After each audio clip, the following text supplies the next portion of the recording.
for you weather, sponsored by Executive Homes. All right, Annie, rain and a lot of it coming in, huh? A lot of it, Vincent, you're right about that. A lot of it came through the overnight, so a lot of you waking up later on today, we're kind of like, well, I didn't see any. I slept good, though. It was pretty rough this morning, Yeah. getting out and about. I'm sure you did. I, on the other hand, was up here tracking this. I've been keeping a close watch on it for you guys. And let me tell you, it was nice to get some of those breaks, but we did have a lot of rainfall to deal with early on.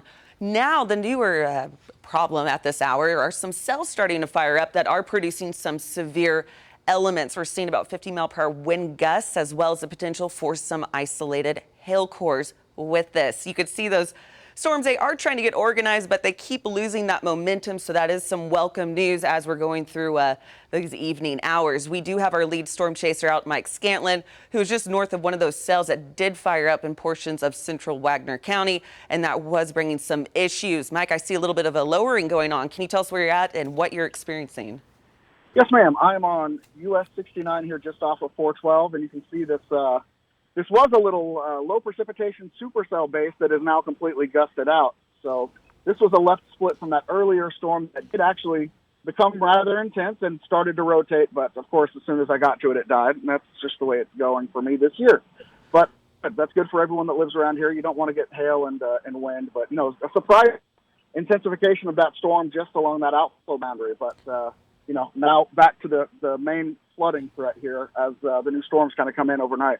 Right, Mike, I'm glad to see that they are losing some of that organization. And I am noticing still a little bit of road ponding, nothing that's really of any concern, but something worth mentioning. How were the area roadways as you were headed out to that area?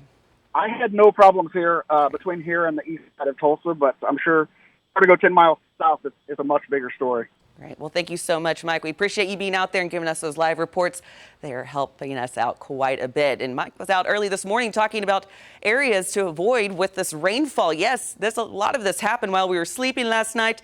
Around midnight up until about 6 this morning, we had some very heavy rainfall. In fact, some areas receiving about 2 to 4 with some locally higher amounts. You could see that isolated purple. That's indicating closer to about 6+ inches of rainfall in that short amount of time. So area roadways, not great this morning. A lot of it was falling right over that I-44 corridor. And this is what we're watching very closely for any of those cells to start training. What training means, it's just repetitive pattern going over the same area consistently. And with that, that dumps a lot of rainfall and that creates those issues. Here in Tulsa, looking about 3 inches, close to 3 inches in just 24 hours. That is a lot of rain. And on top of that, we did that flash flood watch that was extended for tomorrow morning. So meteorologist Clint Boone will be here to get you out the door safely because we are tracking additional rainfall, not only for today and through the overnight hours again, but into our Monday with anywhere between another 2.5 to 3 inches here for Tulsa County. Those showers and thunderstorms, again, that severe threat. I'm keeping a close watch, but it's really having a hard time getting organized. Those showers and thunderstorms will continue to impact the area, with heavy rainfall being the main concern moving forward.